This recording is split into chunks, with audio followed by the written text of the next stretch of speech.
Donc, bonjour à tous, aujourd'hui on se retrouve pour un tuto de batterie, non pas d'une intro d'une célèbre chanson, mais pour une technique plutôt, on va dire, utilisable dans plein de chansons, et notamment le jazz. C'est une technique très connue qui s'appelle le shabada.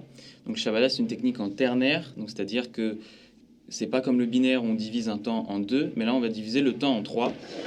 Donc je vais vous jouer d'abord, ça sera plus simple. Donc le shabada, ça donne ça.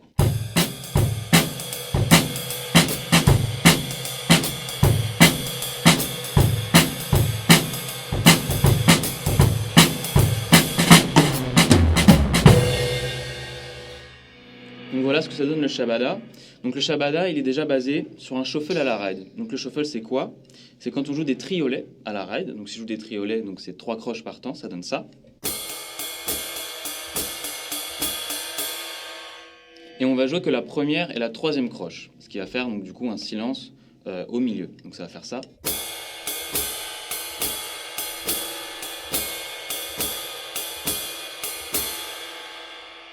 D'accord. Et ensuite, on va jouer un triolet, une noire, un triolet, une noire, un triolet avec que la première et la troisième croche. Donc ça va donner ça.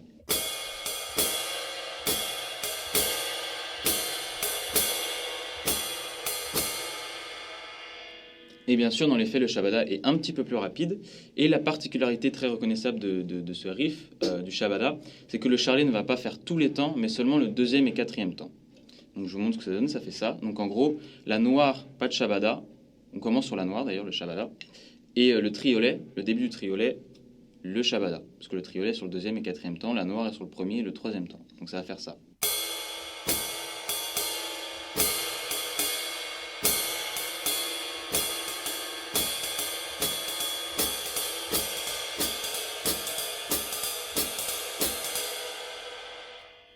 Donc ensuite, pour y essayer d'y intégrer grosse caisse et caisse claire, ce qui n'est pas évident, surtout en maintenant le shuffle à la ride, une technique assez simple, c'est au début, on peut jouer la caisse claire sur tous les temps. Donc si on joue la caisse claire sur tous les temps avec le charlet sur le deuxième et quatrième temps, pour le moment, ça donne ça.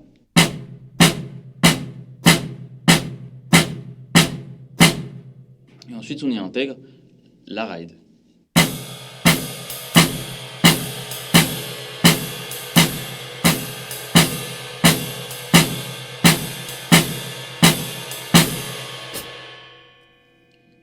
Et ensuite, on essaye d'accélérer un petit peu.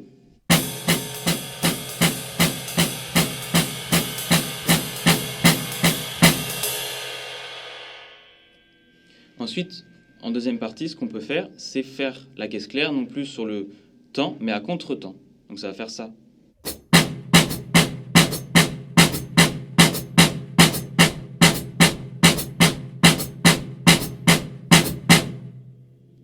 Et si on rajoute la ride, ça va faire ça.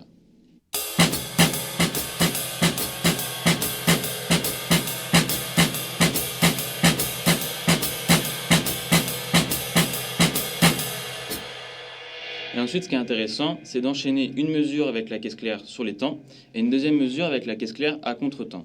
Donc si je fais, pour bien que vous compreniez, le charlet sur tous les temps, ça va faire ça.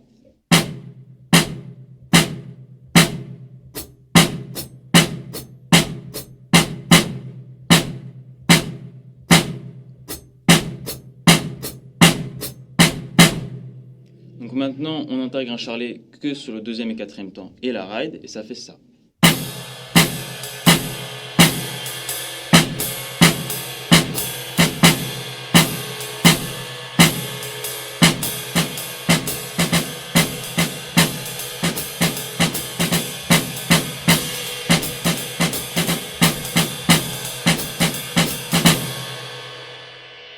Ensuite, une fois qu'on a bien maîtrisé ça, on fait exactement la même chose, mais à la grosse caisse. Donc la grosse caisse sur tous les temps.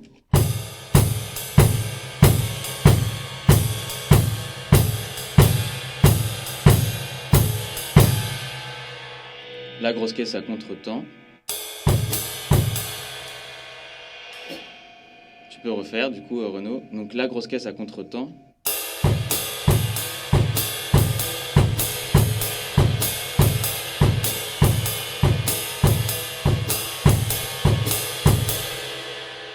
Et on enchaîne une mesure avec la grosse caisse sur les temps et à contre-temps.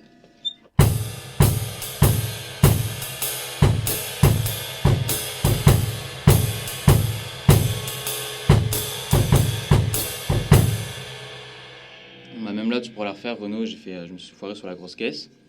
Et donc ensuite, on enchaîne une mesure avec la grosse caisse sur les temps et une mesure avec la grosse caisse à contre-temps, comme on avait fait avec la caisse claire. Donc ça va donner ça.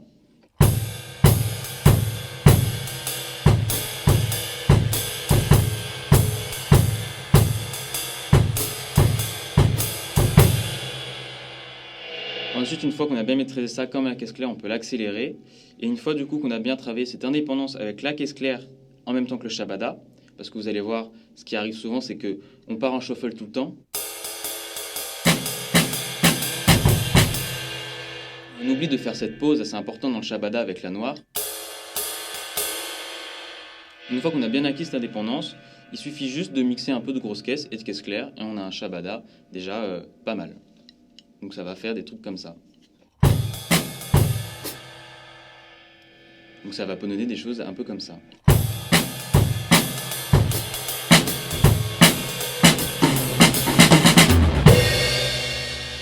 Et voilà, donc c'est fini pour ce petit tuto sur le Shabada.